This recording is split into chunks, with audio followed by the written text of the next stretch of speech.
Ya akhirnya kalau jangka pendek ini ambil bansosnya, jangan pilih mereka. Secara umum kebijakan pajak Indonesia itu sebetulnya menurut Pak Faisal gimana sih yang berjalan ini? Dipotong terus buat orang kaya, dinaikkan terus buat orang miskin.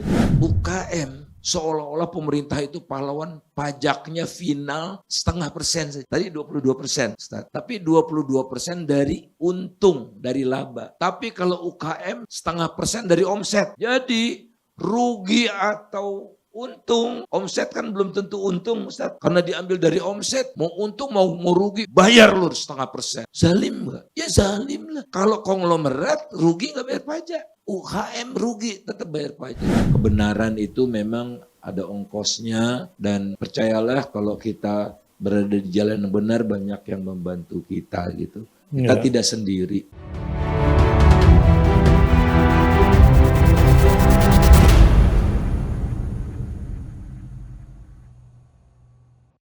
Ya, Kemensos akui sekarang bahwa dia kesulitan cegah politisasi bansos.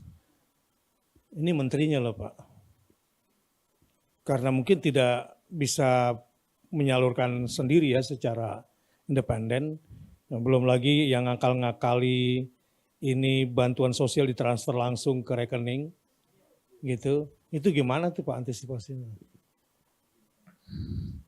Ya akhirnya kalau jangka pendek ini ambil bansosnya, jangan pilih mereka. Gitu aja udah. Gitu ya. Habis gimana lagi?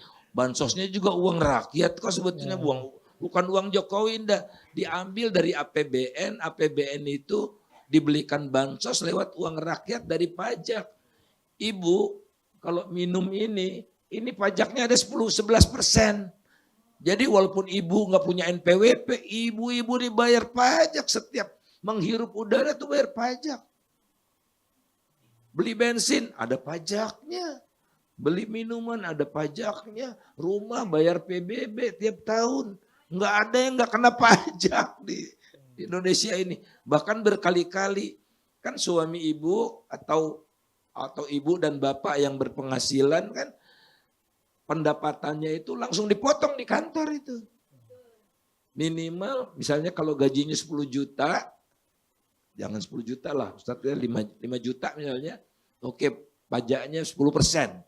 Udah bayar tuh. Harusnya kan kita nggak bayar pajak lagi. Uang kita 10 juta jadi 9 juta kan. Bayar 10 buat pajak. 9 juta kita beli minum, dipajakin lagi 11%.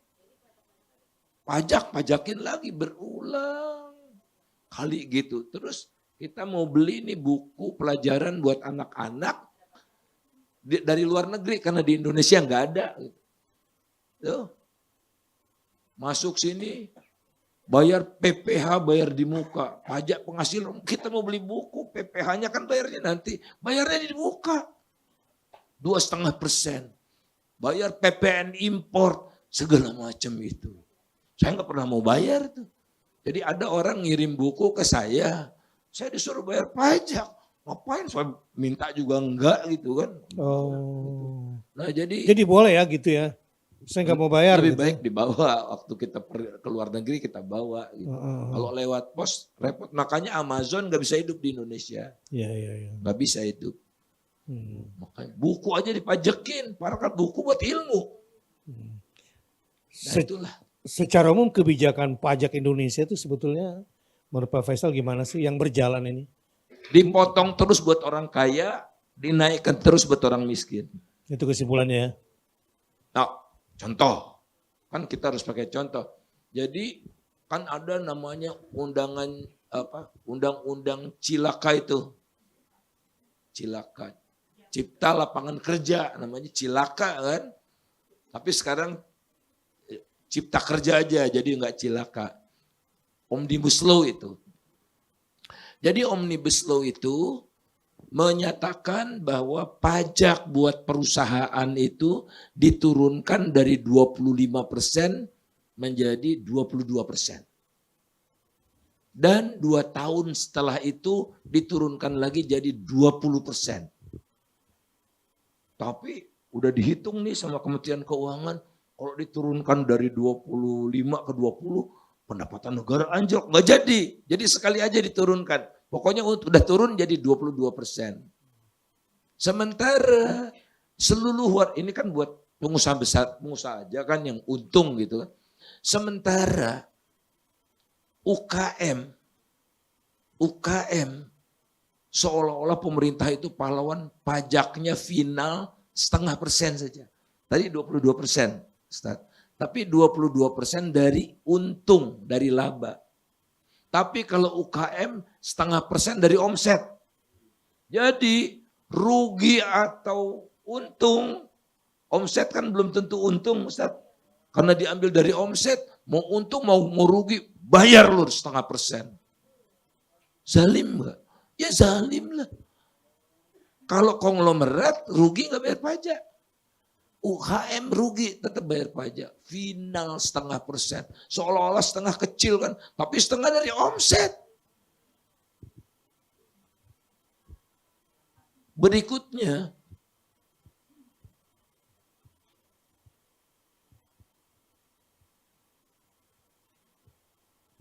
tambah banyak yang aneh-aneh ini. Jadi motor listrik itu kurang begitu laku. Sepeda motor listrik. Iya. Pak Luhut udah teriak-teriak akan menaikkan sepeda motor bensin. Oh, ya ini nih terbaru nih pajak motor. Supaya sepeda motor produksi perusahaan dia lebih naik cepat.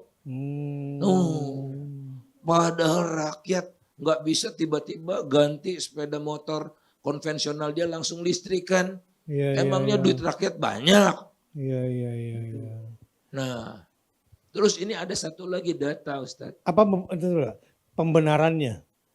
Pembenaran dia untuk naikin pajak motor ini dari sisi apa? Lingkungan. Atas nama lingkungan. Lingkungan.